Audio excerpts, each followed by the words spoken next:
Glad to see everyone out. Before we get started, I must make sure, I'm just doing a check. Is anyone here for the visual ensemble meeting? We're all here for the ACT? Okay, good.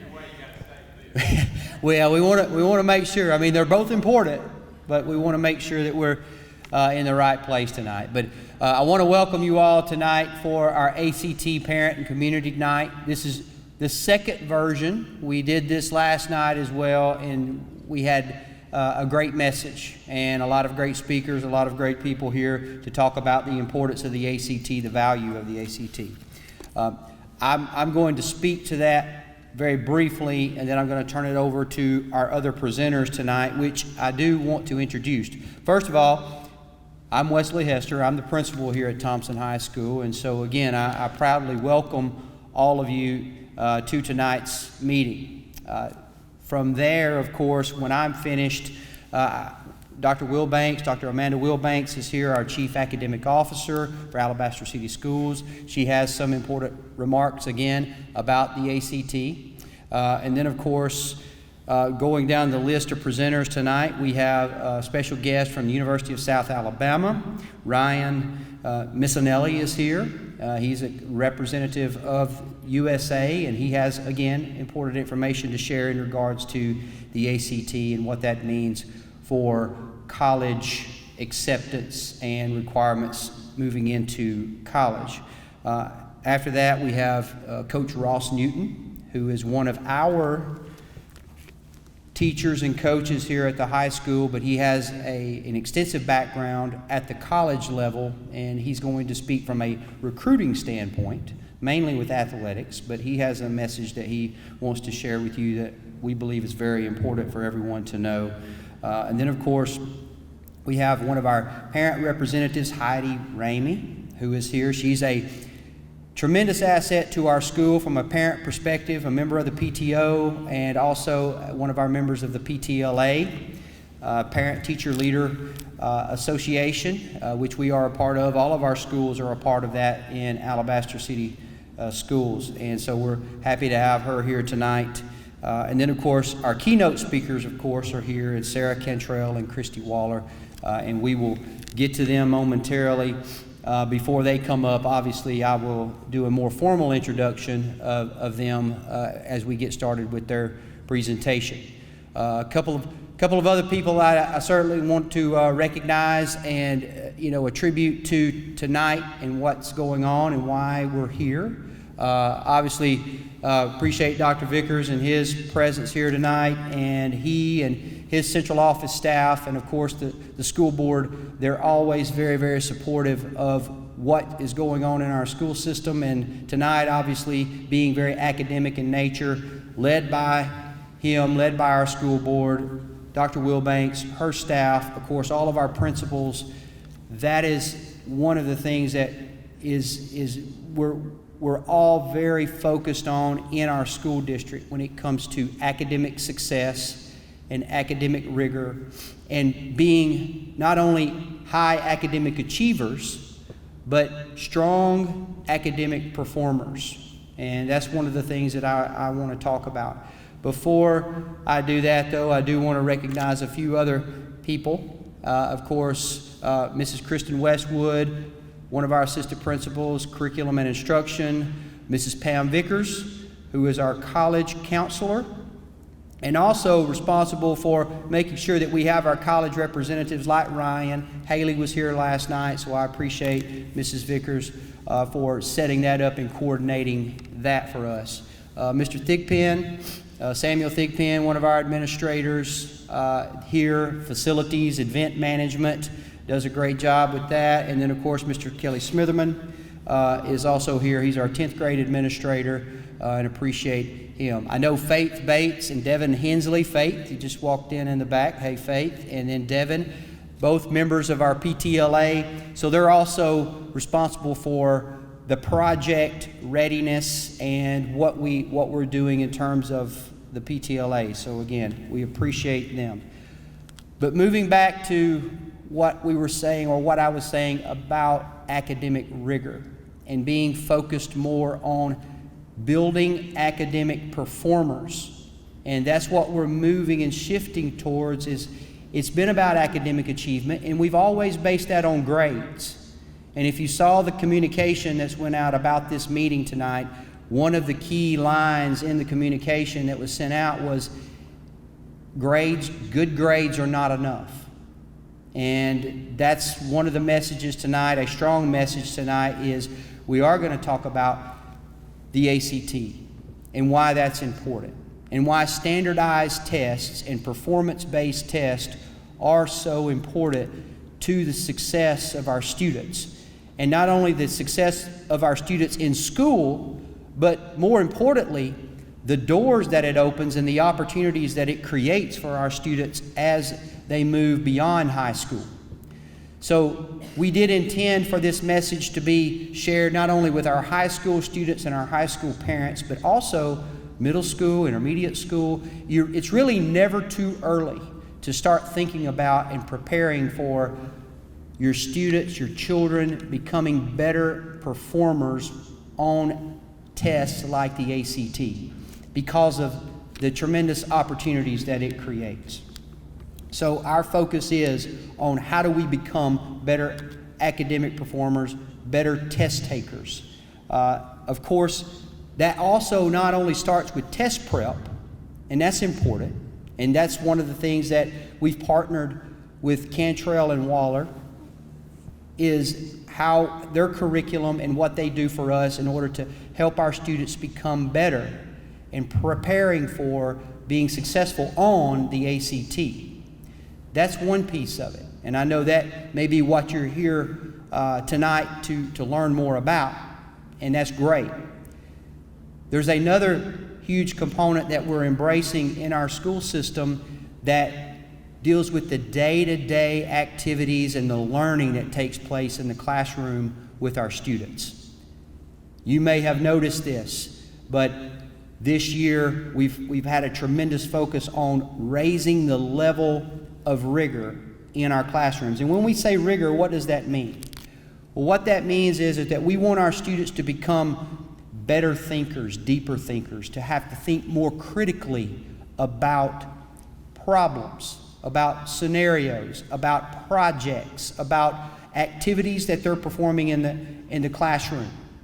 That also includes reading more, writing more, doing more things that require academic skills to be not only developed but enhanced in order for them to be successful in whatever activity or assignment that they are engaged in. And that not only is happening at the high school, that's happening district-wide with all of our schools. So my message to our students, of course, during this time of the year when it comes to course selection, is we encourage our students to challenge themselves and to embrace the opportunities that we have here at the high school with the numerous levels of academic courses, including honors courses, AP level courses, dual enrollment courses. I mean, all of those things are very, very important to our students, and it's very important that they take those courses and engage in those high level courses so that they can be successful, not just for their GPA, but also for their preparation, again, on performance-based assessments like the ACT. And it all contributes to that success. So if you have a younger child who is in the intermediate school right now or is in middle school, really think about them taking on those types of courses, because this is a process that begins at an early age. In order for our students to achieve higher levels of performance on tests like the ACT, it starts when they're younger. It doesn't start with that boot camp just right before the test. That helps, but if you really want to see great academic performers, good test takers, then that preparation doesn't start with just test prep. It also starts with the type of courses that you take and what you embrace. I've said this many times to our students. I'll say it to you guys tonight, is that I think that it's more beneficial for students to take those high-level, rigorous academic courses and risk the chance of not making an A, come out of that with a B, even a C, many times that is more beneficial to them than making an A across the board in standard courses, just standard regular courses, because of the level of learning that they are attaining in those higher level, those rigorous courses, the honors classes, the AP classes, the dual enrollment classes. That's a tremendous pathway, a great way for our students to be successful. Again, not only on the ACT, that's very important obviously, but also in building the skills that are necessary for what happens after high school. And the other piece of that we hear a lot is that, well, I'm not going to college. I don't think I'm going to college. I don't know if I'm going to college. So why is the ACT important to me? Well, when you think about what the ACT measures, again, the ACT measures great thinking. It measures success in terms of analyzing questions, analyzing content, and being able to make the best choices on what the best answers are, okay? And also being able to read passages, to read text, to understand rules, to understand strategy. All of those things go into being successful on the ACT. Well, if you think about it, if you're successful in whatever it is that you do in life, you are a strategic thinker. You are a problem solver. You are someone that can look at a problem or look at a scenario and be able to find a solution through a step-by-step methodical process. That's what ACT does, or those that are successful on tests like the ACT, they develop the ability to do that. And so again, college is obviously a great platform for, I guess, shining with those types of skills. But those types of skills are relevant in no matter what our children are going to do. So again, all around in general, the ACT and performance-based testing is very, very important.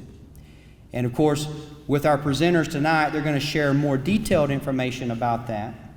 But I wanted you to know from my perspective, again, how important it is for our students, our parents, our community, and everyone to embrace the higher level, the focus on rigor, taking these tougher courses and taking the tougher pathway to success, because at the end of the day, it is going to make a tremendous difference and create a lot of benefits for our students.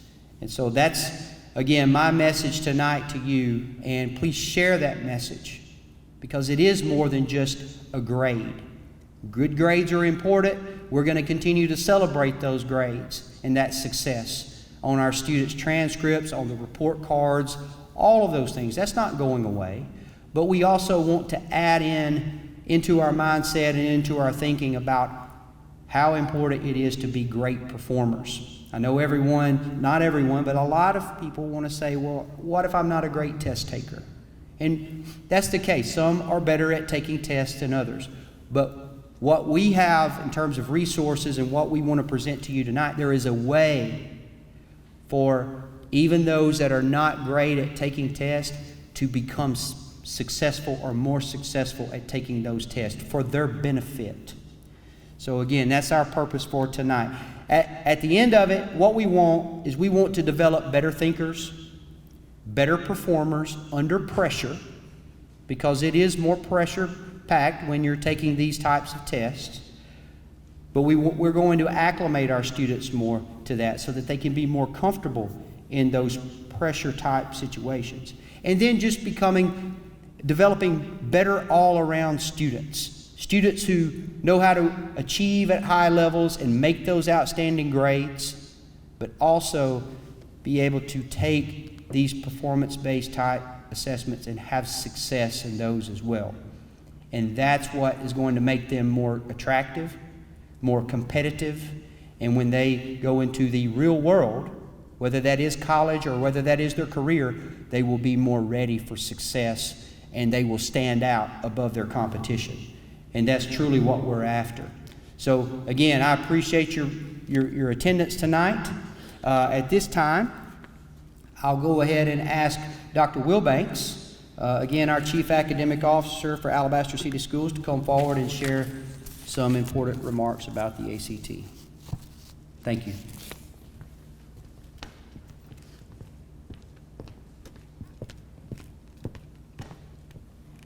Good evening. Like Dr. Hester said, my name is Amanda Wilbanks, and I'm the Chief Academic Officer for Alabaster City Schools. I want to briefly share with you what all Alabaster City Schools and Thompson High School does for students with the ACT. We have total support for all of our students, and this is unique. In our area, in our state, and across the nation, Thompson High School provides so many ways for students to become knowledgeable on the ACT, for them to practice the ACT, and for them to improve their scores. So I want to go over that briefly with you. First and foremost, we have completely committed to Cantrell and Waller, and you'll hear from them later this evening. We use their curriculum for all of our ACT supports for our students. We have trained all of our core teachers on the Cantrell and Waller curriculum so that it can be used in their classrooms daily and embedded in their lessons. Our teachers also go through training with our district English and math coaches to make sure that ACT is a part of daily instruction, embedded into lessons so that students are prepared when they actually take the test. We also offer diagnostic ACTs for grades 9 through 11. And what that means is they take a practice test. It is a full-length ACT. We set it up at Thompson High School exactly like it will be on the ACT test day. And then students get their diagnostic results back within a couple of weeks so that they can see where their strengths and their weaknesses are. And once that arrives, our coaches at the district and our teachers get together and they comb through the data so that our instruction in the classroom can be guided by the data that we see from what our students are doing well on and what they need help on. 9th grade gets 2 diagnostic exams. 10th grade gets 2 diagnostic exams.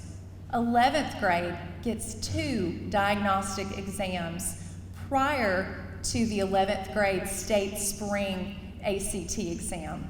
So your student gets 6 opportunities to take full-length practice ACT tests here at the high school prior to that junior year test. They get diagnostics and their data reports back as well so that they know where to focus their efforts and refine their studies.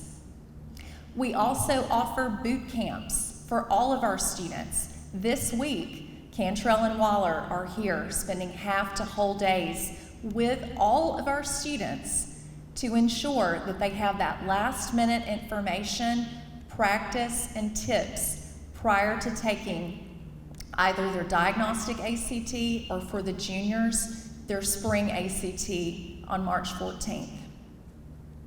We offer an ACT prep class as an elective at the high school, and that's open for any student who's interested in taking it. It's a semester-long course. It counts for a half-credit elective, and they go through the whole curriculum with their teacher, and that teacher is trained by Cantrell and Waller. We also have free after-school ACT prep sessions for English and math that is taught by our district math coach, our district English coach, and our teachers here. Students also have free online test prep materials. They have access to the Cantrell and Waller bell ringers that they're seeing in class, and then additional bell ringers that they can use for practice. They have the free ACT online preparation materials through ACT, which is for juniors. And they also have free ACT prep material through Cooter, which can be accessed through Clever. Your counselors and your administration have that information to share with you if they have not already, and if you have questions about that, be sure to ask an administrator or your grade level counselor. So we are fully invested in making sure that every Thompson High School student has all the supports necessary for them to do as well on the ACT as possible. This is just a handful of things that we do, the major things. There's many little things day in and day out that the teachers do to assist students and make sure they're getting the support they needed. But I do want to thank our board and Dr. Vickers for making this possible, and thank Dr. Hester and his team for working with the district to make sure that ACT is a focus for THS students.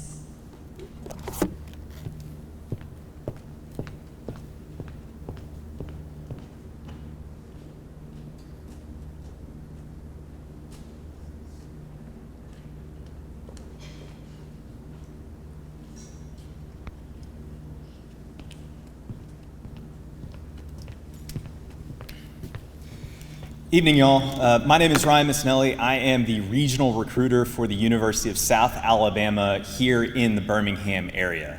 I'm very fortunate to be here with you this evening, and my goal is to kind of go over from the college side of things how we utilize the ACT and then work towards that student's admissions to the college, but then also scholarships as well through that process. Now, full disclosure, I am not going to try to hard sell you on South this evening. That is not my job, although if you want to talk about that, we certainly can. I'll be around afterwards. But my goal is to kind of pull the curtain back a little bit on how that ACT score is or is not used through that application process. Now, parents, I want to kind of zone in on y'all this evening simply because you're going to be with your student at every step of the way from now until when they graduate. So a lot of what I'm going to tell you is to really illuminate what that is, what we're doing with that score on campus, and then helping relay that to your student.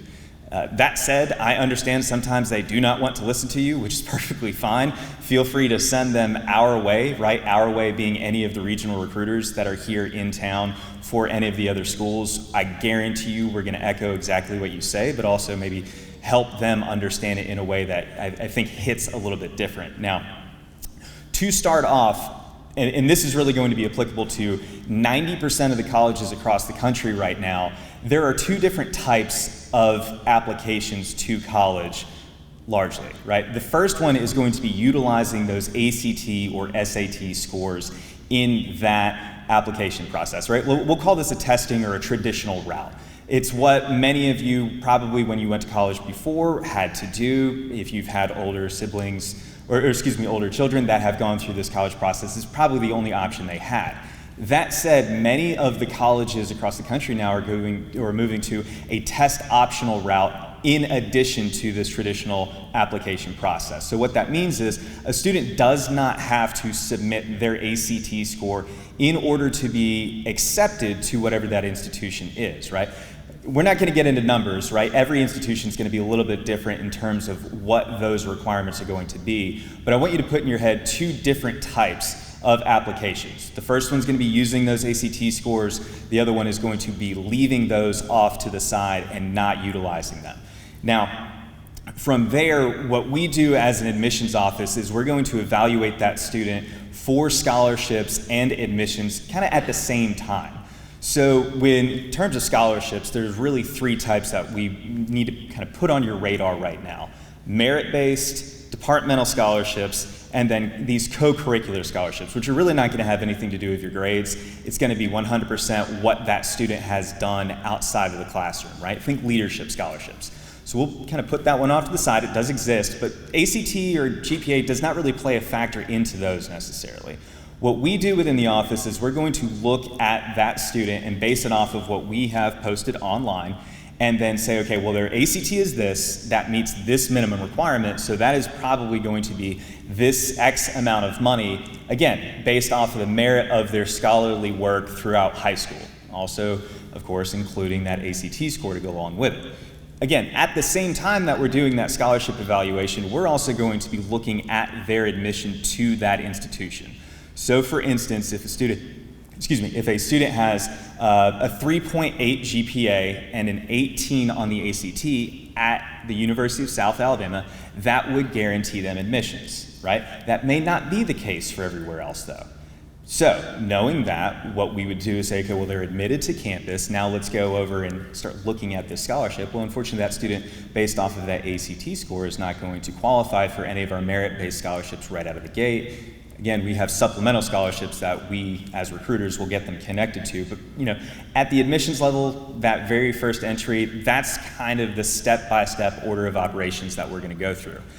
Part of that admissions evaluation, though, is going to really be contingent on 4 different things.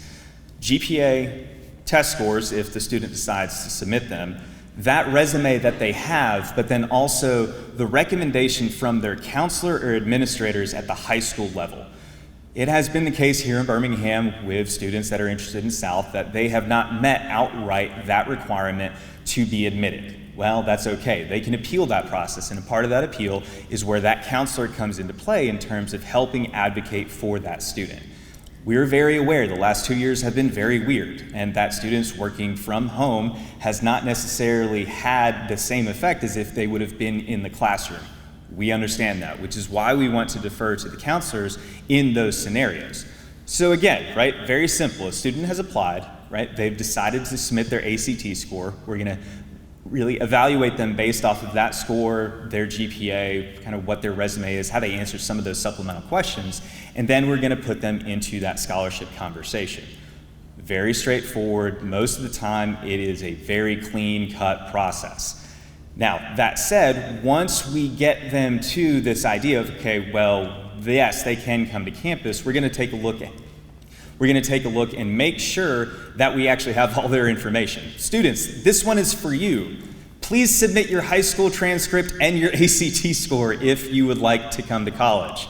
You would not believe how many of the recruiters in this Birmingham area we have to track down students to make sure that we have these 2 very basic things. Again, if you're going test optional, we don't need those ACT scores, but we absolutely do need your high school transcript. So please don't leave them off. That is going to be really critical to us being able to process that. Additionally, there is going to be a fee with 90% to 99% of those college applications that are going to be out there.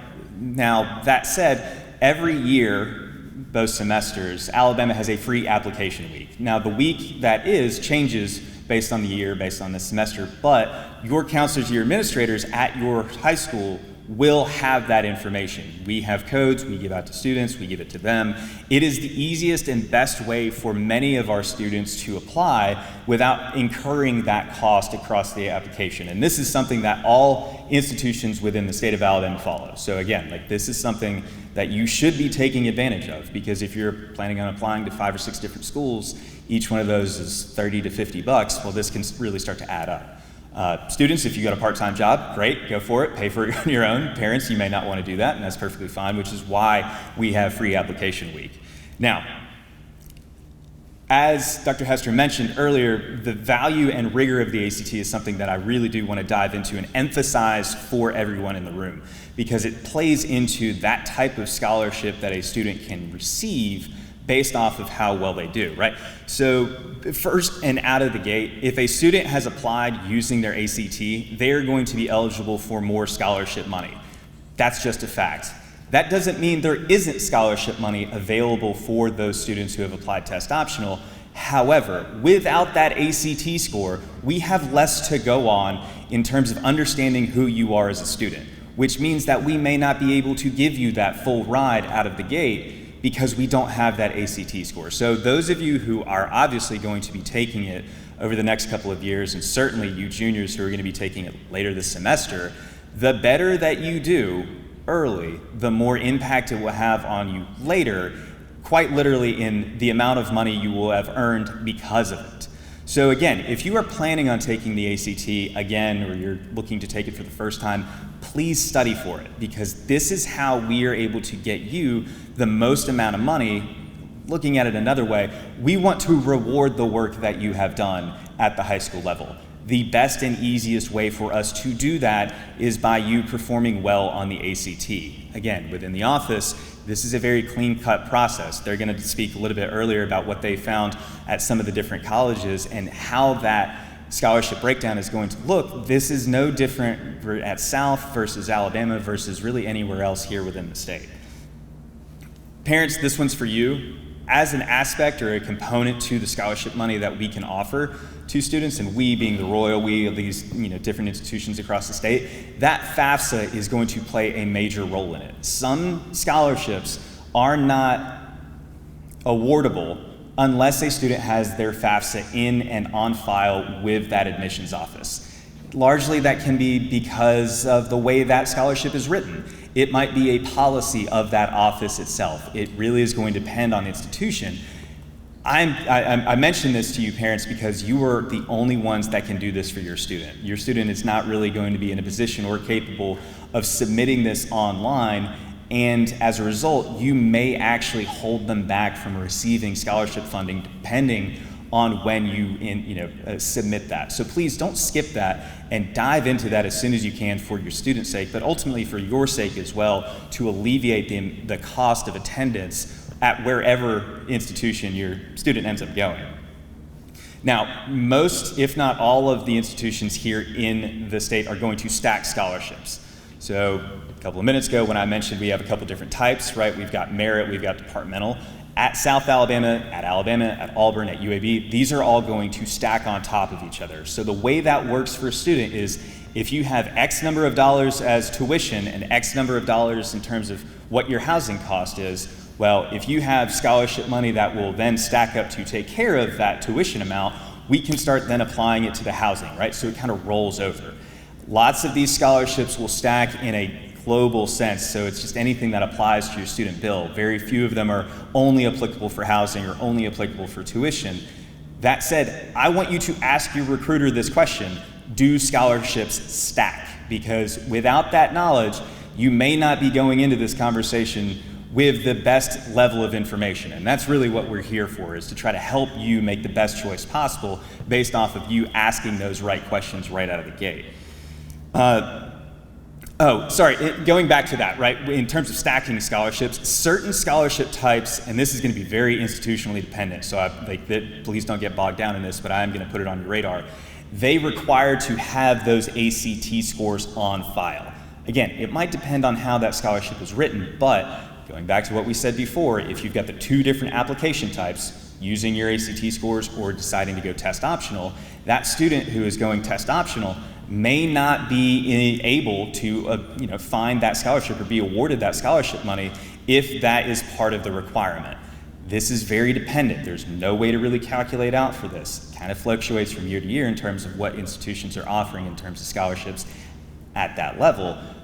But I'm telling you now, if you take the ACT, you are going to put yourself in the best possible position. And if you do well on that ACT, that's going to even further your position in terms of how you will perform in earning scholarship money at wherever you end up deciding to go.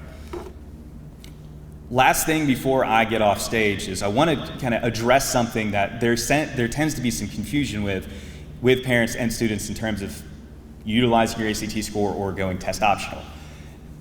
There's kind of a gray area in terms of if a student applies as a test optional, or a testing student, we'll go with that. If a student applies submitting that ACT score, right, traditional testing student, their grades, their scores might be too low to actually earn some of that merit-based scholarship that is available. However, if that student would have applied as a test optional student, right, ignoring that ACT score, their GPA is strong, their resume is strong, it is a possibility that they will earn scholarship money because of that. Now, why am I telling you this? Not because you need to know the ins and outs of every policy of every admissions office here in the state. No, I want you to ask your college recruiters this question. Me, as a student, is this a good idea? Should I switch to test optional? As a parent, I want you to ask your recruiter, should my student switch to test optional? Because sometimes there is a middle ground that we within the office have a little bit of leeway in order to work with to make sure that the student is getting the most amount of money. These are all things that any recruiter will tell you if you ask the right question. This is not hidden knowledge, I assure you. This is not some black magic art that we're working with. It's a very straightforward process that we're going with. We're just used to it. As I often say to my students and the parents that I work with here in the area, you are not an expert in college. That is okay. right? Students, you've never been to college. I don't expect you to be. What I want you to do is feel comfortable asking us questions. Not only do you have your counselors and staff here, but you also have us recruiters that are in the area to help sort through some of these different things. So if I can leave you with anything tonight, it is, please, students, take that ACT very, very seriously. It'll only help you. Parents, help your students out, right? If it's a study course, great. If it's just reminding them to ask some of these questions at a college and career day, do that. Ultimately though, please do not hesitate to reach out to us. We are here for you. I speak for all of the recruiters in the Birmingham area. We would be happy to get a student to another college if it's the right move for them, regardless of where we work. So please don't think that any question is going to be off limits or that we're going to play some sort of game. No, we are here for you at every step of the way. So please, please, please do not hesitate to reach out to us and let us know. I'll be sticking around after the end of the presentation later. So if you do have any questions, please come up, throw something at me. I'll be here. But thank you all very much for your time tonight.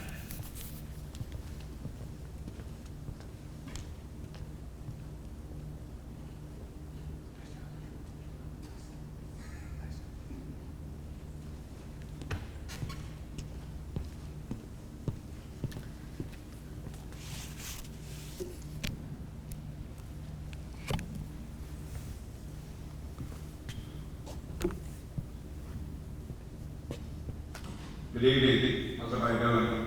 Hope you're doing well. I'm a football coach, so I don't do very well standing behind the podium. So hopefully I won't fall off. Came close a couple times last night, but hope things are going good out here.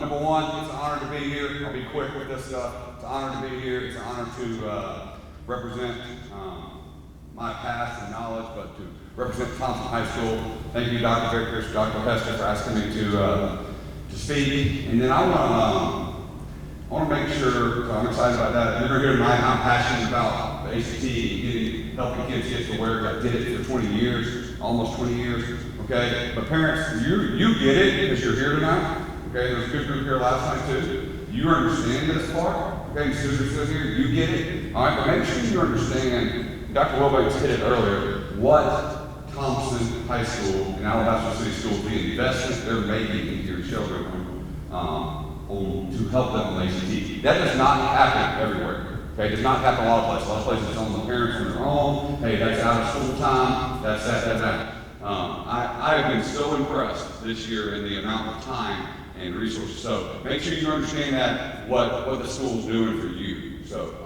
hey, why in the world would a high school history teacher and a high school football coach be up here talking about the importance of ACT and college athletics? You're sitting out there. I'll tell you quickly, okay? All right? There we go. I was a college coach for the last 18 years. 12 of those 18 years, I was the recruiting coordinator. And let me tell you this, okay? Ryan, who just spoke up here, at every one of these schools, I knew the people in admissions. All right, so what he's telling you is 100% the truth. The stacking, those things, I understood those things. They act like they don't, some people are like, oh, they don't need to talk about that. No, coaches in college know their admissions, counselors, and you're going to, or directors of admissions, dean of admissions, you're going to understand why here in just a minute as we get going. So I'm very passionate about this. The recruiting coordinator gets all the stories, okay? I've had grandmas cry to me when a kid was 1 or 2 points short from getting either the score he needed to be accepted, okay, or not having enough money on the stacking of scholarships. And then I've had families thank me 10, 15 years later for the opportunity we gave them at one of these universities that changed their life. Okay, so I've been on both sides of it, and I've seen both sides of it. So that's why I have the honor and privilege to be up here and talk to you tonight. So, first things first, okay? People talk about eligibility, test optional, different things. The NCAA has said going forward, just recently, okay, I was looking at this, they are going to stay test optional to be NCAA eligible. Okay, so you may be thinking, well, what the heck are you up there talking about then?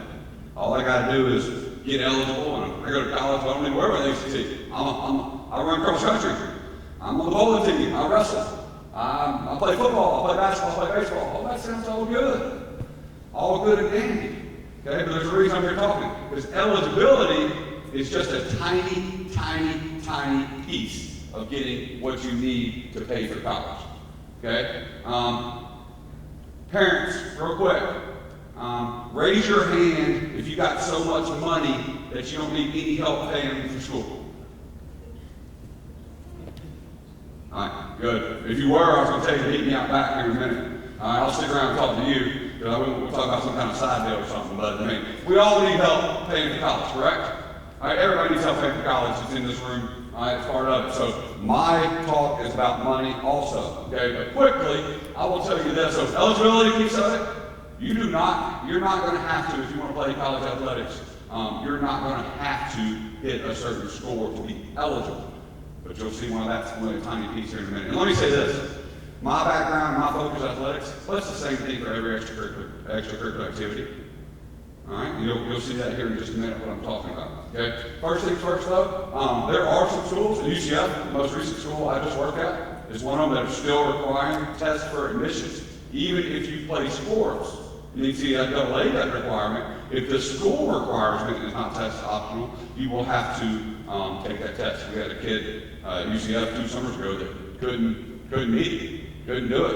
And he's like, and everybody's like, well, in the world during COVID, test optional. Well, the NCAA was test optional, but the University of Central Florida, UCF, was not that way. So understand there are universities out there. But let's get to the main point of tonight. Okay, I already asked you about the money.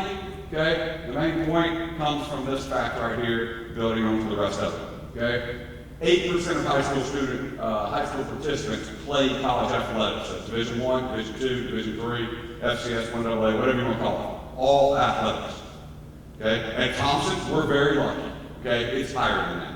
It's much higher than that. We've been very successful. I don't know the exact number. Sometimes we'll study after the year. I bet it's in the 12 to 15% of our athletes go on to play college athletics. That's extremely special and good to be at. It still doesn't fix your problem of money.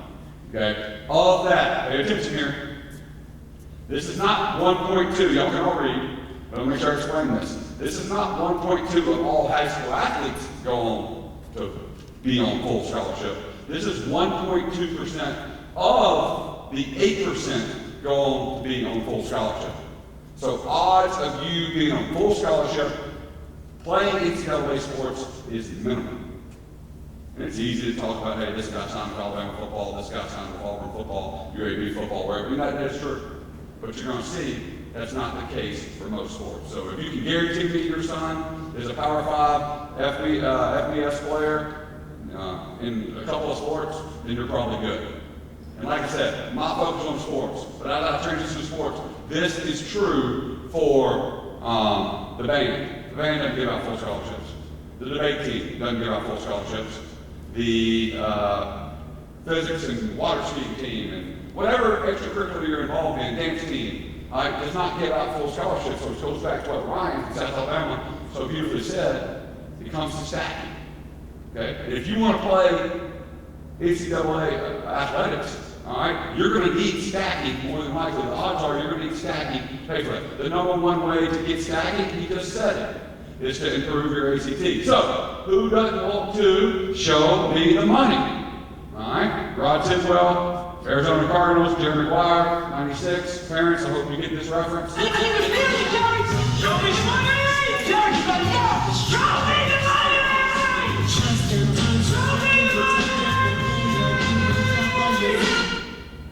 All right, let me see a show of hands. Who wants to be shown the money when it comes to college? Yes? Yes, just a few. Oh, good. Most of you do. Very good. Okay? It's a no-brainer. So why is that important? Here it is. Okay? These numbers are critical for you to understand. Okay? Like I said, this transfers to band. This transfers to almost every extracurricular activity there is. Okay? Look at these numbers. We'll start at the top. Baseball, right there. 11.7 for Division I, 9 for Division II. So you think Division II teams just have 9 players on their baseball team? No. Okay? They have 35 to 40 kids on their baseball team. So do you think a coach is just going to sit there and say, hey, I'm going to just have 12 on scholarship and I'm going to have 30 other players, being walk-ons? No, it doesn't work like that. So very few, if any, and I would say probably 0 baseball kids are on full scholarship. Track and field. Look at track and field right there. It's across, you can look at cross country or track and field, but the stack's the same. 12.6. You know how many athletes can run track and field in college or cross country combined? It's upwards of 70 or 80 at big schools. So understand how do you get more money. We'll talk about that in a minute. Okay? There are some sports up there. Football. Okay? Football is the driver. Okay? Football's the driver at a lot of universities in America. I understand that. Okay? 85 guys on full scholarship. But look at this. FCS football, 63. Other division football, 36. Okay? I'll tell you this. We had double digits players signed from Thompson High School this year, football somewhere. I'd have to be sure, but I think 4, maybe 5 were on full scholarship. So of those double digits, what do you still need? You need more financial aid help. And the fastest way to get there is the ACT. Women's sports, if you want to know the chart, women's sports is higher. Your percentage of scholarship are higher, but you still have sports that are majorly underfunded, okay? Softball, where's that? Softball, 12, okay? College softballs carry 35 to 40 people on a team. So all these numbers are figures that you can look at it, and you can see this no matter what sport you are, no matter what extracurricular activity you are, they're not giving out full scholarships, okay? And understand this. This is the most competitive time ever for athletics, ever.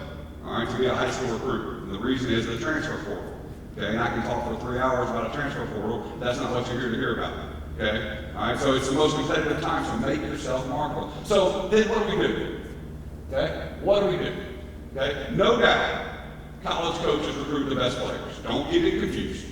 Okay, if you're not very good, go make a 30 on the ACT. Have a 3.8 GPA, you're still not getting recruited. All right, that's just the way it is for football. All right, for other sports. If you're not very good at your sport, you're not getting recruited. Now, there are ways for you to go to school that way, and Ryan explained those very well, and you can get your school paid for that way too. You get paid to go to school, you make a 30 and have one test. Okay, but as for, and no different than band. Who are they going to take? They're going to take the best drummers. Cheerleaders, they're going to take the best cheerleaders. Dance team, they're going to take the best dancers. All right, you want to see competitive, okay, go try out for Crimson Head at Alabama. All right, you think football and Little League Baseball is competitive, go try for that. Go see people, you know anybody that's ever been around that. Okay, it's super competitive. So same thing. Same thing with scholarship. So you recruit the best players. So real quick, all right, I got player A here, player B here. Okay? A, I have designated him, he's worth 30% scholarship. Player B, I have designated him, he's worth 30% scholarship. Guess what? Hey, to break it to some of y'all out there, parents and kids, okay, there's a lot of good players out there in the country. We got a lot of good players here at Alabaster in all our sports. There's a lot of good players. So this kid's 30%, this kid's worth 30%.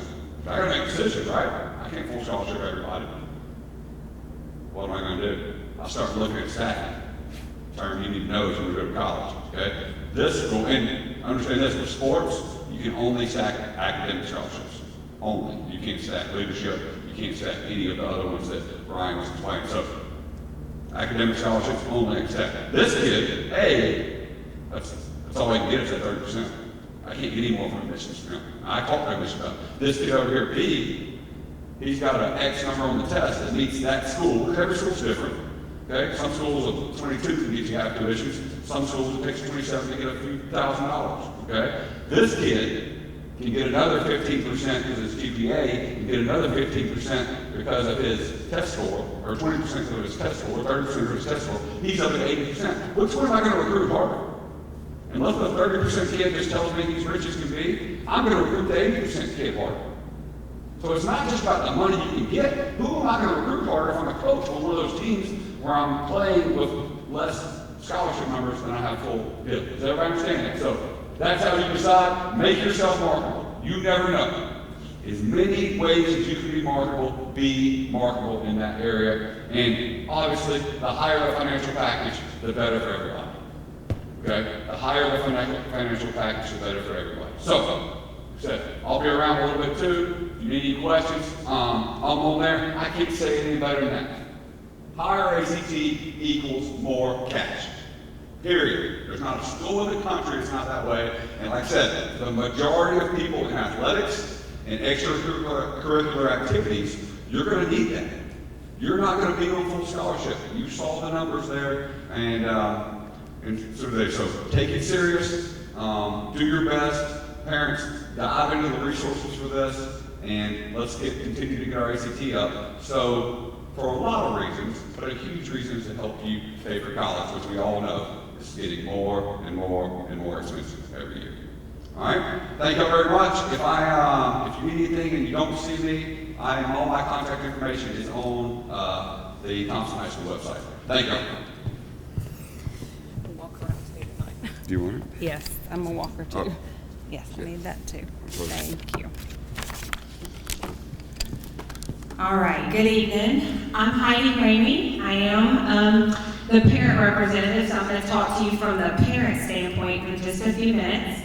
While she's pulling up, some of you we met coming in the door. We did create as part of our PTLA project, and PTLA is a program for parents and teachers through the University of Alabama that Thompson High School and all the Alabaster City schools are blessed to be a part of. If you want to scan this QR code, if you didn't scan it when you come in the door, we're going to go over this document just a little bit.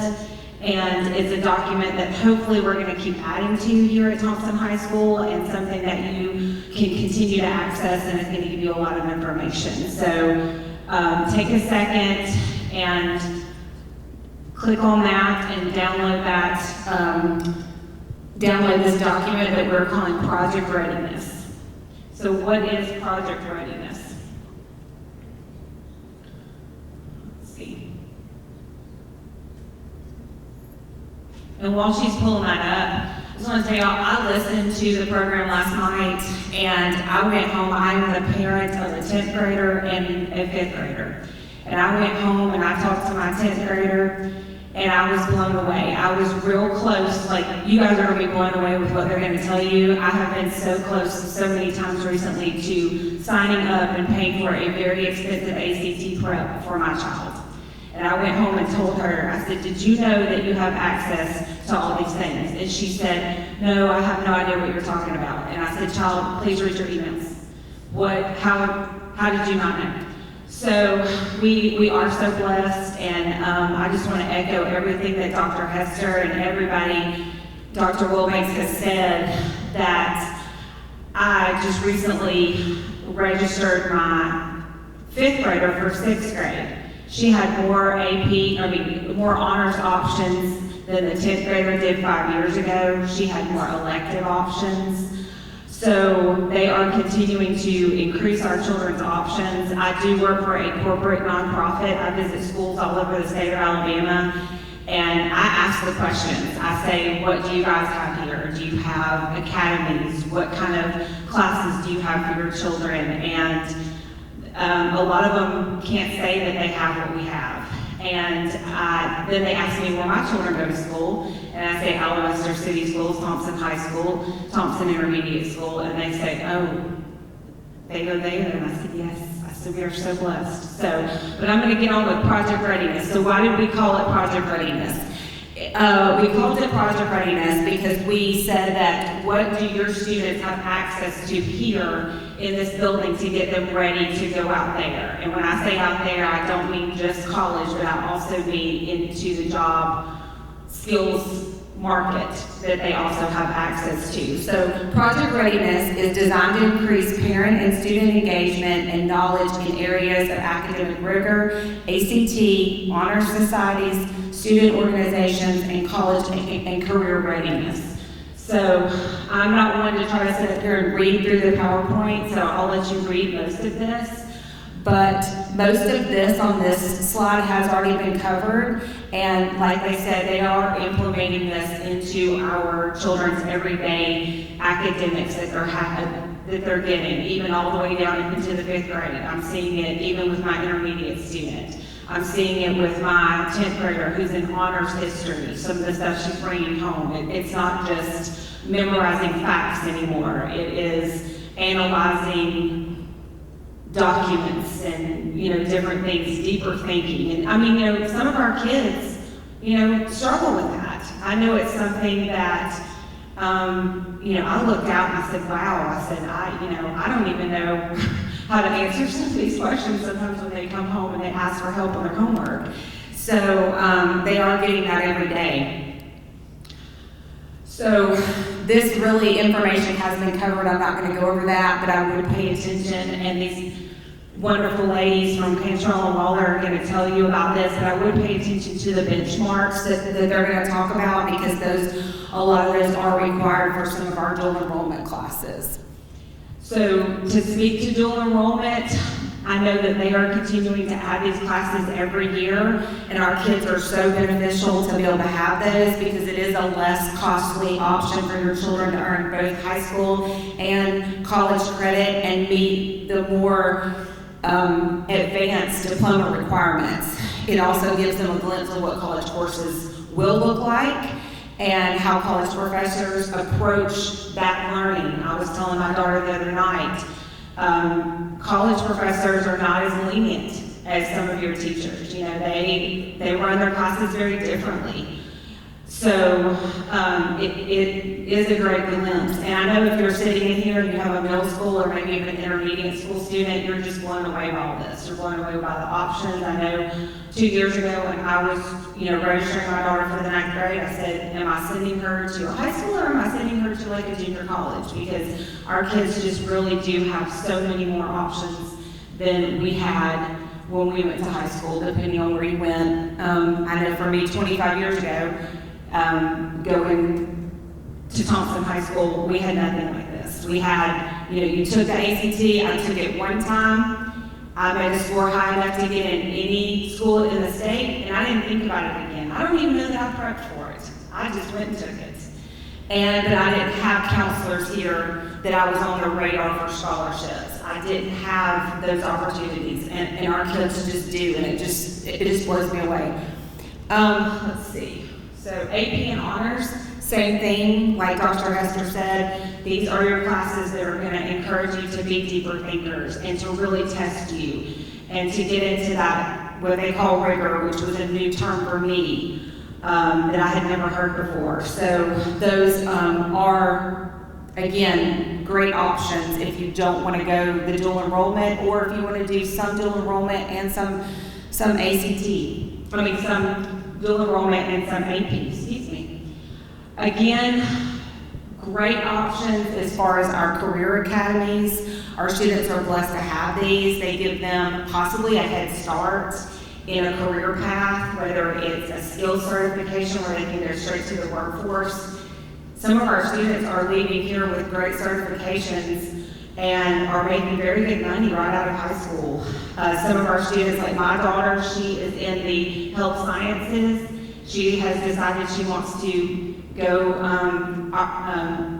the route of nursing. And I'll tell you, when we walked into this building 2 years ago, that was not anything that I thought that my daughter would ever be interested in. I have recently been talking to people in the medical field. They're now telling me that she can literally graduate from high school, she can get a certification here, she can go straight into a hospital, work, and they are in such need of nurses.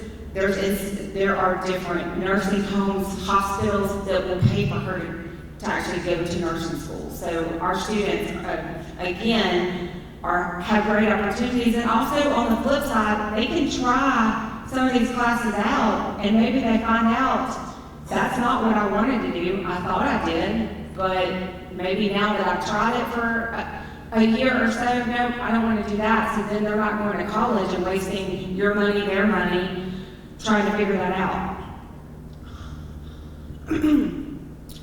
We heard about students and needing that good resume. Our students have access to so many different clubs and organizations and honor societies. If your child is like mine, she's in the gym right now practicing. She's busy all the time. And she says, Mom, I do not have time to add anything else. I say, find more clubs. Some of these clubs, it's not a lot of time commitment, but it does make them well-rounded, and it helps with that resume that we heard referenced earlier, that can make the difference when they're being compared to other students, depending on how the admissions process works. So these are all the current sponsors for these clubs or these honor societies, so I just encourage you or your student to check those out and reach out to them. This is a link, a live link if you're looking at it on your device that goes to our, all of our course selection options that are on the website. So that's very helpful. That gives you a comprehensive list of all the courses that are offered here and the different career paths that you can choose. And I think that is the end. So again, I just appreciate you guys coming out tonight. I appreciate you guys listening. And now I just want to turn it back over to Dr. Hester so he can introduce our keynote speakers, because you guys are going to be blown away by what they have to say. Thanks.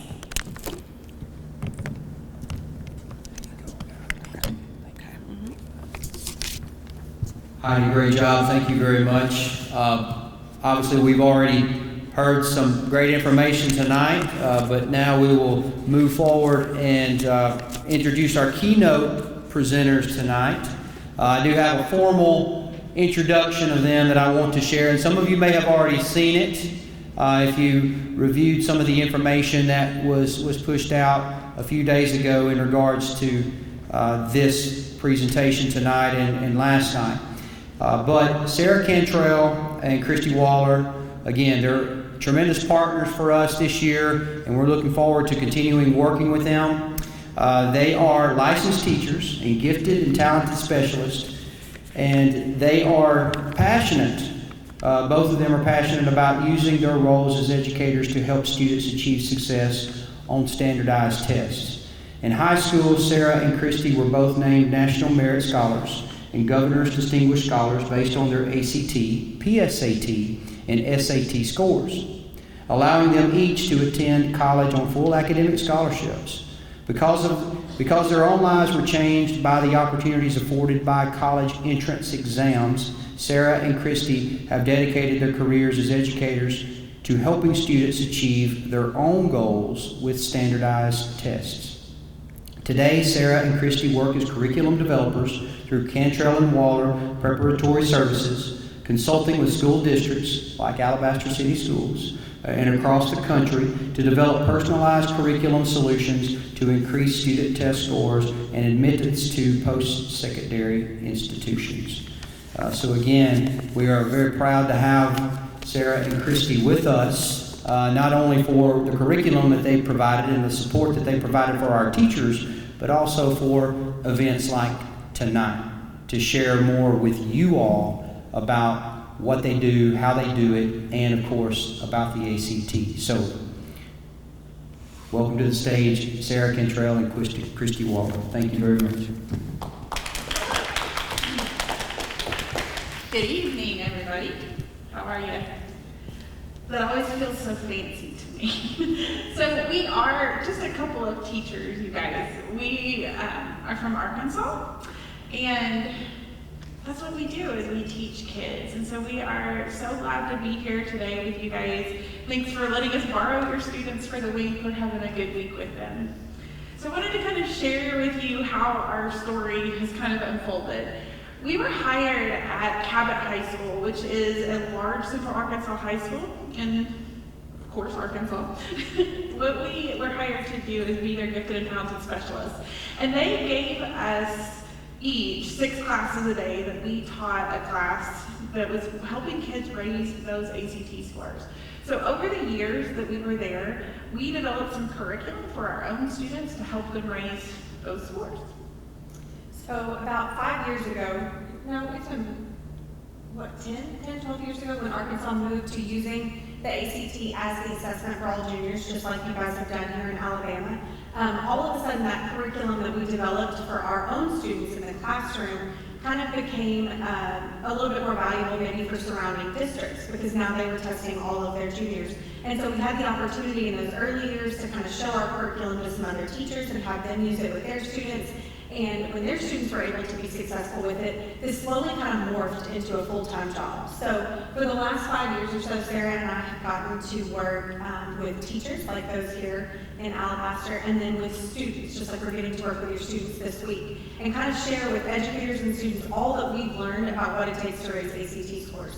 So we want to share some of that with you guys as parents because we think there's a lot about the ACT sometimes that families, even educators, have some misconceptions about. So we want to answer those questions for you. Really, really quickly, because I know Ryan has already hit on these things, we do want to clear up some of that misconception. A lot of people feel like post-COVID, the ACT has kind of gone away and it doesn't matter for college admissions or scholarships. So prior to our coming, we reached out to your wonderful counselor here, and she gave us 3 of the most popular schools that your students tend to attend after high school. So I just want to show you, we looked just this week as to what these schools were saying, and we'll move quickly because you guys can find this online as well. But for the University of Alabama at Tuscaloosa, what they're saying is that they're not requiring ACT or SAT scores for admissions, okay, not scholarships, for admissions through the fall of 2024, which if you guys have some younger students, you know that your students will be attending after the fall of 2024. And we have some suspicions that you're gonna see some pretty big changes after the fall of 24 because that class right there of college freshmen, those were the ones that started their freshman year in 2020 during COVID. Everybody that comes after that will have theoretically had like a COVID-free high school experience. So we think you're going to see a pretty big pendulum swing after the fall of 2024, where there's not going to be nearly as much of the test optional. They do have one scholarship that you don't have to have an ACT score for, and the tuition has a value of up to $3,000 a year. The problem that we all know is that schools like the University of Alabama and Tuscaloosa, you don't need a lot more than $3,000 a year. So if you go to their scholarship page, and just really quickly, if you start looking at those kind of higher dollar scholarships, what you're going to see out next to them are the ACT requirements, okay? So right now, you can technically get in without an ACT score, but if we're looking at those high dollar scholarships, you're going to have the score.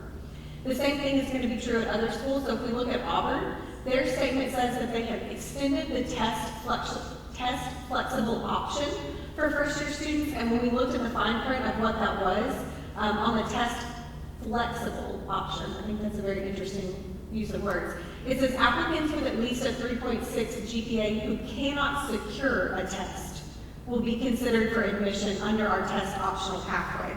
Now, I don't exactly know what you have to be able to show as a parent to say that your student could not secure a test, but I think it certainly means that there's going to be some hoops to jump through, and that's not quite as easy to apply that way. Again, if we look at their scholarships, kind of those higher dollar scholarships, they all have ACT requirements out next to them.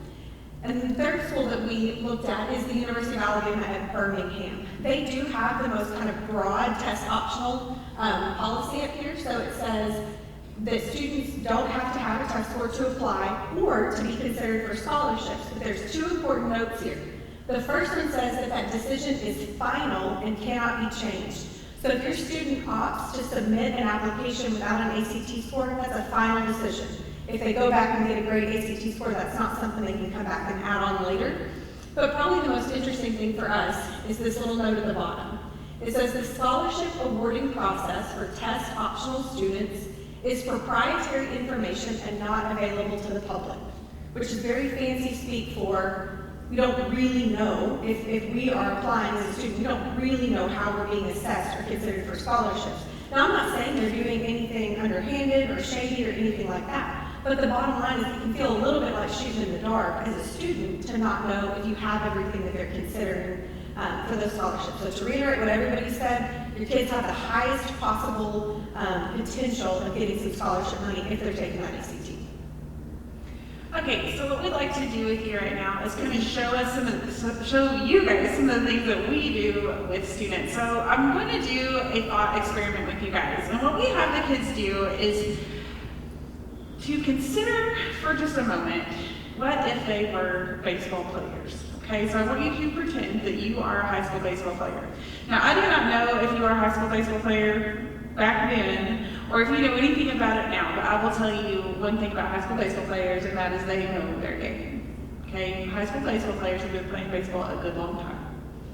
Now, I want you to imagine that you have one game left between you and maybe being state champions.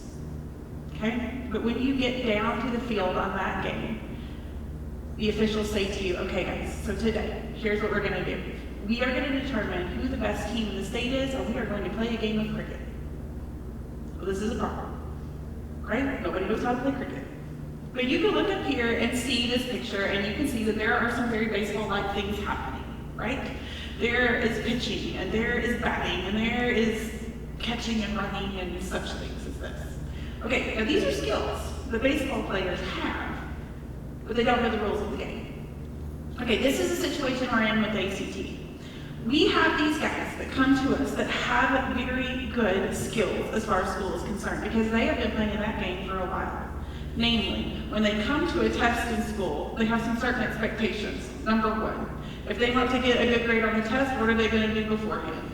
Study material that I have given them to study in my classroom, because that is what I've been teaching them, right? Then, when they get into the test, what is it that they're going to do? Well, they're going to take the test with the expectation that I have given them a test that they can, in fact, finish in the time that I've given it to them. Well, the ACT plays by a completely different set of rules, okay? And that is one of the things that we want to do with the kids, is kind of orient them that this is a little bit of a different beast. There are some expectations that ACT has of students that maybe teachers don't have, and help them understand how better to take the test. So, kind of one of the big things we want kids to understand is that success on this test is not just about what you know. They think that that's really how you get higher test scores. And in fact, it is. If you're dealing with a normal test, you study for it. The problem with the ACT is that the timing on it is absolutely nuts. Now, I don't know if you guys have taken an ACT at any time in the past, or if you have taken it at any time in the recent past, but I'm just going to tell you, you guys, it is so fast. In fact, you have to be scoring at about a 28 in order to have a fighting chance at finishing this test on time with any level of accuracy. Most of our kids are not scoring a 28. So we want kids to understand that the timing on this is an incredible factor in their score, and it is something that we're going to have to deal with. Now, we kind of group kids into two groups when we start talking to them about how to take the test. So we have these kids in our classrooms that want to know everything. Okay, these tend to be your perfectionists. These are your high ability learners oftentimes. Everything that they do, they want to be beautiful and perfect. Now the problem with that is that a lot of times these kids are still getting some pretty rotten scores. I don't know if you have students in your life who are so smart and are such good students, but for whatever reason, their test scores are not matching their intellect. So let me tell you a story. I had this kid a couple years ago. I was scanning a math test. Math test is 60 questions. Okay, when this child turned this test into me, she had answered 23 questions. She had left 37 blank. Now this is not a recipe for a good score, all right? You don't leave stuff blank, but she did. When I scanned her tests though, guess how many she got right out of those 23? All of them. Now, if it had been real ACT, she would have been scoring in remedial territory. Does she need remediation? No, that's not what's going on there. She knows her math. What was going on there was that she was slow. Okay, she was being perfect on everything and she didn't get enough right. So we work with those kids to kind of let go of the test a little bit and be able to get some more questions right. But we have this other group of kids, and probably most kids fall into this group. These kids don't really want to know everything. In fact, you give them a test prep book and they look at it and go, ooh, that's a lot. I don't think so, Miss Cantrell. But those kids, what we want to do with them is we want to mobilize what they already know. Because just by being in class, they know a lot. They just don't know the rules of the game. And so what we do with them is we help them maximize what they already have to earn a fabulous score. One of our primary purposes in sharing that with you is because a lot of times parents or students think that if a kid has always been successful in the academic classroom, that likely means that they will be successful on the ACT. And sometimes that happens. Sometimes kids who are successful in the classroom are just naturally good test takers. But I don't know if it escaped your notice when Sarah started talking, we're gifted and talented specialists, and we were hired to work with the GT kids to raise their test scores. And it seems like that should be a population of students that already has high test scores, and a lot of those kids, when they were handed off to us, were in remedial territory. Not because they didn't know their content, but because those students who do tend to be high performers and high achievers want to be perfect at everything they do, they want to be very thorough, and the ACT is so rapid fire fast that they just aren't having a chance to show what they know. So please hear us when we say if your student is successful in the classroom, that is wonderful, but that does not necessarily mean they're going to be successful at a standardized test without some prep. It is a totally different beast. So just make sure you're having those conversations with your students. So what we want kids to understand is that, look, there are really 2 reasons that you're missing questions. Right now, if we ask a group of kids, okay, so you took a test, why did you miss all those questions? What they're gonna tell me is, I don't know what I'm doing. And you guys, that's perfectly fine. There are things that kids do not know how to do. Okay, this is where teachers are wonderful people, right?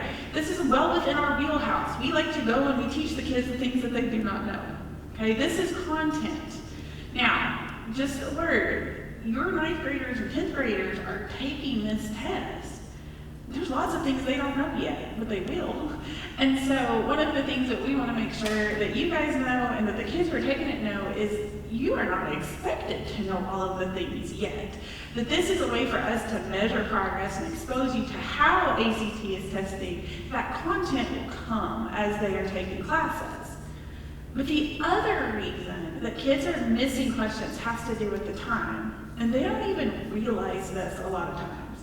So again, you have 2 kinds of kids. You have a kid who comes into this test and they are on fire. Like they are gonna come in and their goal is to put their eyes on every single question and they are just blazing through the test.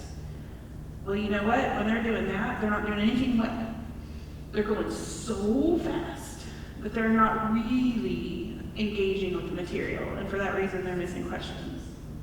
Now, of course, the flip side of that is we have these kids who come in with the intention of doing their very best on every single question, which, by the way, is a thing that we teachers have told kids to do since they were itty bitty. But they come in with that idea, I'm going to do the very best on every single question, and then they run out of time a third of the way through it, and therefore they're not answering enough questions. And so what we have for those kids is strategy. Okay, and again, those strategies, you guys do not know how much I wish that I had a one-size-fits-all approach, but turns out kids are not one-size-fits-all. And so we work with kids and with teachers to help them identify the strategies that will best work for their students so that those are targeted to them based on kind of their own personalities and the score ranges where we're trying to get them to.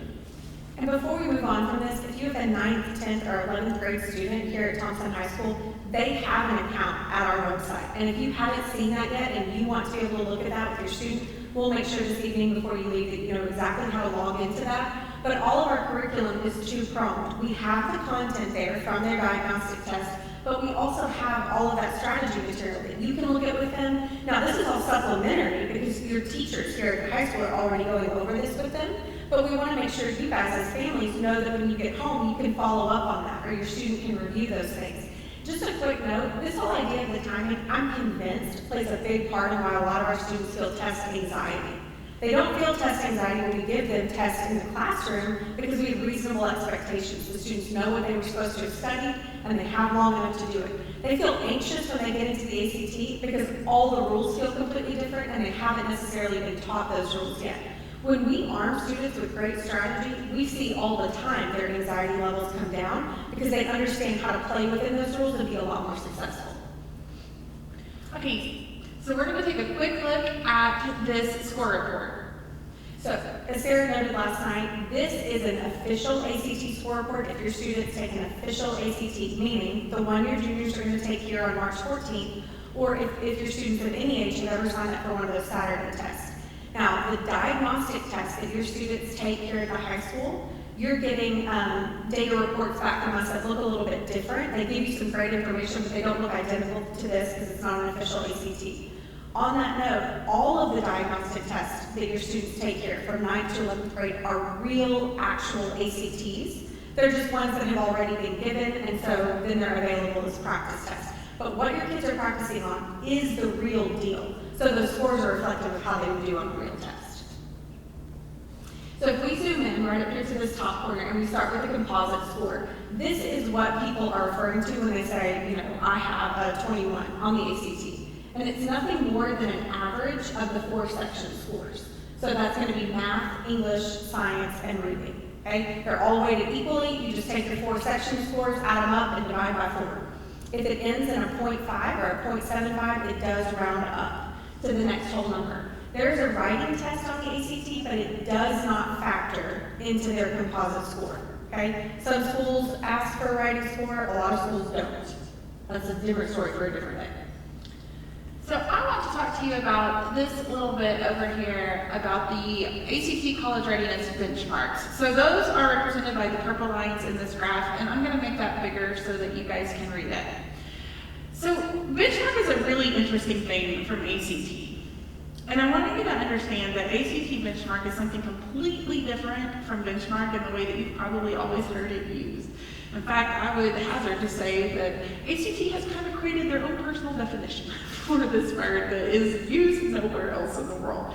So back in Arkansas, where we are from, we used to give these tests called end-of-course tests. And they were kind of wonderful because they were aligned to the course that we were teaching.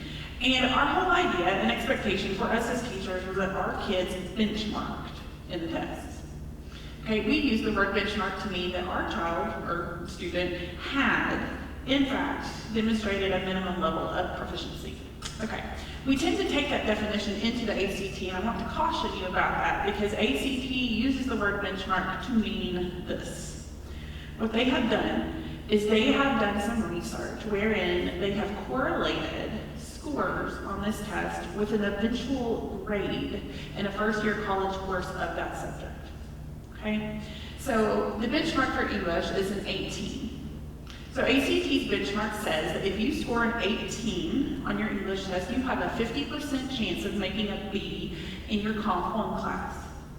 But in order to have that same 50% chance in your college algebra class, you have to score a 22. So that is the benchmark for math. It is also the benchmark for reading. That one is correlated with a whole bunch of humanities classes. It's history, sociology, philosophy, that type of stuff. Science, you have to make a 23 on that to have that same 50% chance in your biology and chemistry class. Now, what I have just told you is this. Benchmark on the ACT has everything to do with how hard college classes are instead of the actual content of the ACT. And that's why if you make an 18 on English, you benchmark, but you have to have a 23 in science. I want you to think of your own college experience if you have had one. What was easier in your life? Comp 1 or chemistry? Probably Comp 1. So what we find is kids have a much harder time in science, therefore that benchmark is higher. Now I want you to tuck that in your pocket for a second. Okay, we're going to look more at benchmark for a moment. But right here we have these ranks, okay? Now this is where a state, well actually the national rank is here too. This is where a kid falls in the testing population. All right, so if you're looking at where it says under state rank, that composite right here, I don't know where, there it is. So this child scored in the 50% or 58th percentile, which means that they did better than most of the kids, okay? All right, I want you to look here for a minute with me. Along the left-hand side of each of these boxes, you have a selection of scores. Now, ACT scored from a 1 to a 36. It's real hard to make a 1, you guys. Right? You have to basically answer one question and turn it in. Most of our kids are scoring in the teens. So we're starting this year with a 17 because we feel very confident that most kids can make at least a 17. Along the right-hand side of each box, you see the number of questions a kid generally has to get right in order to earn those scores. Now for our discussion today, we're going to talk about benchmark, okay? Because this is kind of what everybody wants to get to. But again, benchmark doesn't necessarily mean that they have demonstrated some minimum level of proficiency, okay? They've just hit that correlation. So I want you to see what the percentage of correct questions are here. So what you have here is, for English, you have a 51%. Okay, a kid benchmarks at 51%. For math, it's 52%. For reading, it's 60%. And for science, it's 63%. So off the bat, these percentages, the percentage accuracy really surprises students, because if we say, if you get a 51% on a test in your English class, or if you get a 52% on a test in your math class, what does that mean? They're like, well, that I'm getting F's and I'm failing? And they're right, but that percentage accuracy on the ACT means they're getting benchmarked and are ready for college level courses. Okay, this is an entirely different kind of assessment than what we give in the classroom. And what it means to be successful on the ACT looks totally different than the scale that we use in the classroom. All right, let's revisit these percentiles. So if we're talking about where these benchmarks live as a percentile, there's some very eye-opening things going on. So for English, it's the 48th percentile, which means most students do in fact benchmark in English. But for math, it's the 68th percentile. And these are national percentiles, which means most students in our country never benchmark in math. For reading, it's the 63rd percentile, and then for science, it's the 72nd percentile. Now, here's one of the things that we as teachers kind of are concerned with and deal with as we are working with students. And that is that there is this whole population of kids that really bothers them if they have not hit benchmark. And they start getting bothered with it when they are in the 9th grade. Now, these are college readiness benchmarks. And we, of course, do not ever expect a 9th grader to have benchmarked, right? They're in 9th grade. They have lots and lots of time in order to do that. But also the reality is here that across our nation, most kids are not ever going to hit benchmark. And we just want to mention this to you guys so that you kind of know some expectations based on these percentiles, and also so that you can help your kids understand that their test score is not their identity. In fact, I had this conversation today with a group of kids. I had a student today here that was very concerned about this, and she said, I'm just never going to go to college. And I said, that is not true. If you want to go to college, you absolutely can. And so it's very important for us, for our kids to grow in their test scores, but to also understand that they are far more than a test score. So as far as the content on the ACT goes, it is not necessarily perfectly aligned to the content that students are learning in the classroom, and that is not to say that the ACT is testing the wrong things, and it is certainly not to say that your teachers are teaching the wrong things. It's just to say that the ACT kind of assesses something different than we do in the classroom, or at least in a different way. The beauty of the ACT, though, is that it is an incredibly repetitive test. They test the same things in the same ways over and over and over, which is why your team here at Thompson High School has decided to give these diagnostic tests. Because those 6 ACTs that a student would take from the 9th grade through the 11th grade, those are real, actual ACTs. And so that if they can be exposed to them and practice on them and figure out what they're missing, the test will tell you what you don't know. I mean, whatever you're missing on one practice test, it's the same thing you're going to miss on the next one, unless you do some remediation and some work. And so the practice tests, the real actual ACTs, are the very best study guide for your students so that they can kind of figure out what they're missing. Now, a lot of parents feel like they should be signing their students up for the real ACT as often as possible. We hear that all the time. I make my students take the ACT every single time it's offered. And if that's the case and that's your decision, that's certainly your prerogative. But don't discount the fact that the ones they're taking here at school are real ACTs, being given under real time pressure and really being scored. Okay? The information you're getting back on your 9th graders, your 10th graders, even the fall semester of your juniors, I would argue that that's as valuable as signing your kid up for a Saturday test and spending a lot of money to do it. Okay? So just know that those are real tests. You can use those scores. They're not reporting to ACT. They're diagnostic tests, but they are the real thing, and they're getting real information for your kids. So when Sarah and I originally started this whole process of trying to prep our own kids for the ACT, we sat down with about 20 years worth of ACTs.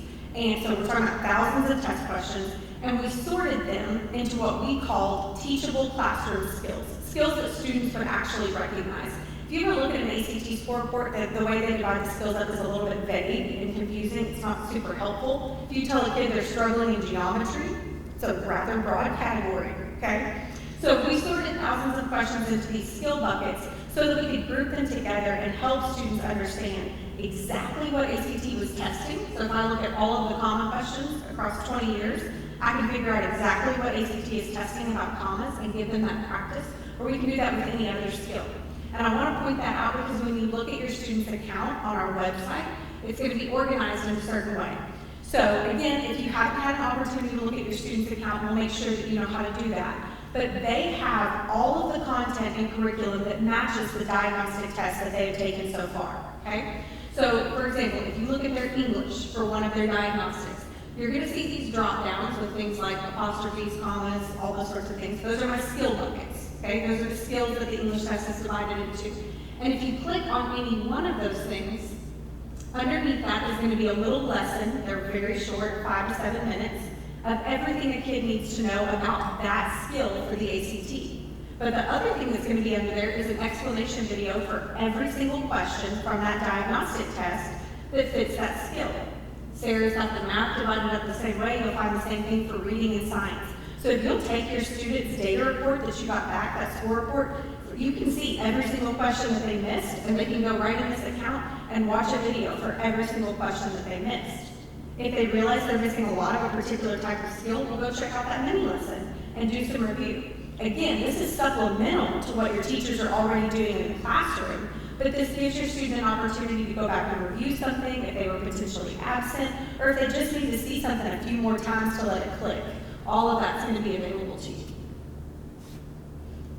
Okay, and you guys, this is my last slide, so just to let you know your expectations of when this is going to be over.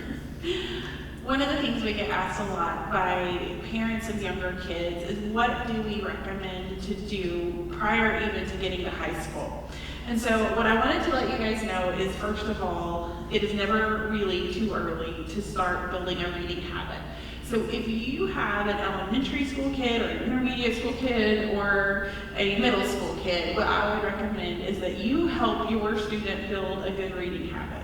I think that this right here is the single most important academic skill a kid can have. Christy and I were talking on our way over here Sunday night, and we each, we still work with students all the time, and I had a student come into my life this spring, and one of the things that I got from him was a test score in which he had a very strong reading score and not very strong anything else. And what I said was, oh, well, if he can read the rest of it, I can handle. Because I know that that is the thing that will transfer to all of the other ones. But if I have a kid who comes in who cannot read, this is a problem. We can mitigate kind of some of the bad things that are happening, but there's just kind of a wall that we hit with kids who do not have strong reading skills. So if you have a child who is not a reader, please help that kid try to figure out something that they do enjoy reading, something that they're interested in. It doesn't have to be high level, whatever. If the kid is interested in sports, get some sports magazines. If they're interested in cooking, get a cookbook. What they really need to do is read often so that they are building those brain pathways. So 2 quick notes on that. This is not lip service from a couple of teachers. We're telling you, as people who have been preparing students for standardized tests for the last 15 to 20 years, Sarah's been doing a little bit longer than me, the single most determining factor in your student's ACT score is how proficient of a reader they are, okay? So as parents, particularly if you have younger kids, if you've got your sights set on ACT scores in the 30s, you've got to get your kids reading. There's just no 2 ways around that. As far as math goes, and I don't know how popular this is with the elementary school crowd, I think that here in Thompson, y'all actually do require this for kids to memorize their multiplication tables. Right now, this is not a super popular thing in education. In fact, my own 3rd grade daughter is not required to do this, and I am making her do it, and she is most unhappy with me. But I know that this is something that she needs, and so I really encourage you guys to make your student memorize this. When I got 10th graders into my classroom who did not know this, I made them do it because they needed to know it. I got out the 3rd grade time test and made them take it with the little cars on the wall, moving them down the track until they were able to do this because it's such an important thing. Now for your older kids, by the end of the 9th grade, what I would really say makes a huge difference on the math is this one skill here. And that is moving kind of fluidly between fractions, percentages, and decimals. By that I mean, a kid knows that 1/4 is the same thing as 25%, is the same thing as 0.25. Okay? And that skill right there will stand them in very good stead on the ACT. Truly, if you hand us a freshman student who is a proficient reader, who knows their multiplication tables up through 12, and who can move from fractions to percentages to decimals with those general ones, 1/4, 1/2, 1/3, like we're not talking about obscure ones. If you give us a 9th grader that can do those things, you can get that kid to the 30s by the time they're at the end of their junior year or beginning of their senior year. Okay? They're very basic things, but if they start high school with that, you can absolutely build a solid ACT score from there. And finally, grit. Now, this is a little bit harder of a thing to measure, right? So what we mean by this is that kids who are willing to get in there and work with us. Test prep is not super fun for most children. However, if we have kids who are coachable, we can move mountains. And for this reason, we really like working with athletes. There's something kind of magical about kids who have been in athletics, who have played sports, who have been around coaches, who will give them constructive criticism. These kids know how to work, they know how to practice, they know how to take that criticism and apply it. And so we also encourage you, if you have the opportunity, and a kid who is willing to get involved in something that involves coaching, whether that is a sport, or something more like band or music or drama, or something where there is somebody directing them and having a kid coach them, because that same skill applies in ACT. So we'll leave you with just kind of a note of encouragement on this level of career. If this is something that your students are willing to work at, and they're absolutely not working at it alone, their teachers are doing this every single day in the classroom. If this is something your kids are willing to work at, those 9th grade composite scores that you got, I don't think it's unreasonable to say that a student could move their composite score by the 11th grade 8, 10, 12 points. And I know that sounds crazy, but I promise it's not. We were talking on the drive over here. We used to get students at the start of their 10th grade year, and we left them at the end of their 11th grade year, okay? 4 semesters. And I asked Sarah, could you count the number of students who in those 2 years moved their composite score at least 8 points? Could you name them? She was like, no, there'd be too many. And that's true for me as well. If we had kids that started at the beginning of their sophomore year and they just nose to the grindstone, were willing to work at this, and I'm not talking about having to take practice tests all the time. I'm talking about engaging with what their teachers are doing. Moving that composite score 6, 8, 10 points in a couple of years is not unreasonable if it's something that they're willing to buy into, okay? Before we leave, I know it may be a question that some of y'all have. You're going to be getting more formal communication from the team here just about how to access your student's account if you haven't looked at that with them. But if you want to look at it tonight, I'll tell you. All you have to do is go to cwprep.com, short for Cantrell and Muller Prep. So cwprep.com, your student's school email address is their username. And if that's what maybe I'll remember their password, you just click lost your password, and it will send them a reset to their school email. Okay, if you want to get into it tonight, take a look, but some more formal communication will be following. So you guys are free to go. We so appreciate your time, but if you have any questions, we are happy to stay and answer anything that you've got. Okay, thank you all so much for your time.